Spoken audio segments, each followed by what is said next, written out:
Okay, so I have the insulation batt retainer panels put in. And now I'm just cutting out vents. I'm going to have 4 vents total, 3 on this wall and then 1 on another wall.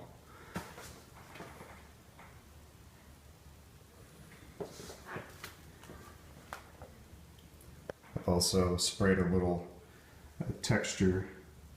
spray texture on all the faux columns, and then I'll mix up some monster mud in a little while and I'll do a base coat. And to cut out the vent holes, I find it easiest just to drill 4 holes.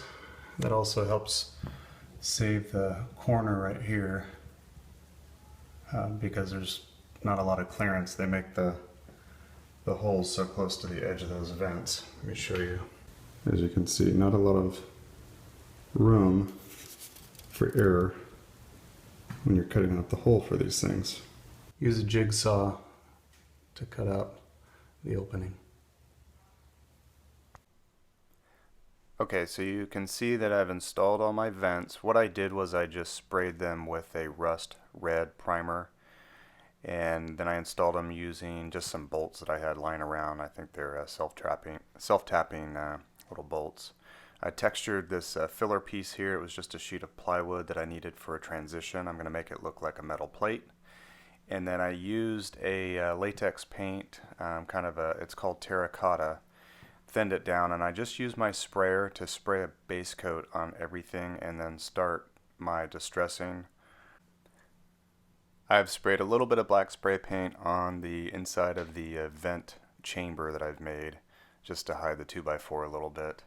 And then I've put foil tape on the bottom sill just to give that orange light something more to bounce off of. And I've drilled holes on the top. I'm actually going to pump fog into each vent chamber so the fog comes out of the vents. It'll look really cool.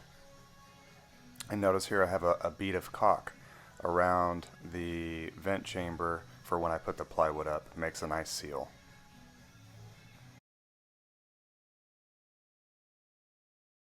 This is the progress so far.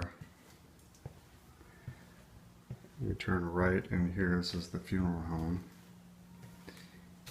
And I just finished paneling 2 of the walls. The top portion is just really cheap printed wood grain panel that I got from Home Depot. About $9 for a sheet of 4x8. And then down below I'm doing kind of my own wainscoting treatment. This is a 1/8 inch plywood, also from Home Depot. It's about $10 for a panel. And I have them cut it at 32 inches again, just like the wainscoting panel, the beadboard. That way I get 3 4-foot sheets, and then I can trim it out with just cheap fence boards. I'm actually ripping these on the table saw so I can just add an interesting profile. It'll be a great place for when I do the color washes to distress everything. It'll be a great place for the black to pool up and get really dark and dingy. And it's a great place for spider webs to attach to when I start decorating. Now this 1/8 inch panel, this is actually the usable side. It's quite nice. But when I turned it over, I looked at the back and I thought, okay, that's much more dark and cool looking.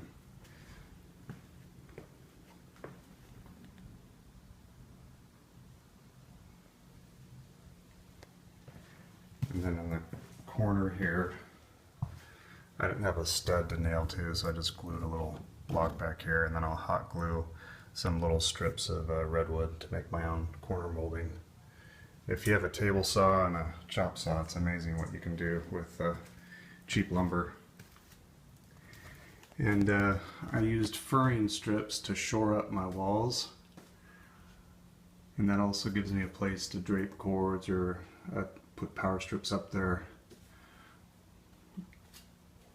and air hose or whatever you need.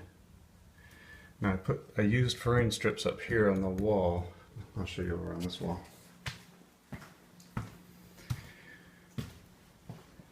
I have these Rubbermaid brackets everywhere in my garage, and they stick out, as you can see, quite a bit.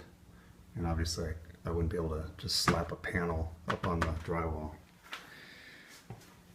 So by putting the furring strips in, one, it gives you a place to hang anything anywhere on the wall. You don't have to find wall studs, although this wall has OSB underneath the sheetrock. The other wall does not. And then I put another strip down below, as you can see. And so it'll keep any plywood panel I put up, or any foam panel or anything, it'll keep it proud of this. You can see that's the black fabric just covering that Rubbermaid bracket. But I also have some other things. I have the garage door opener and a bunch of switches and stuff that I do need access to, so I can mount some sort of panel here that actually opens up if I need to get access to that. Oh, one other thing. I'm doing something new this year. It's always a pain to get fog in your entire hunt, so I'll do a separate post where I show you what I've designed for this year. But basically the fogger is going to go right here, and it'll have access to all 4 main rooms in the second part of the haunted house.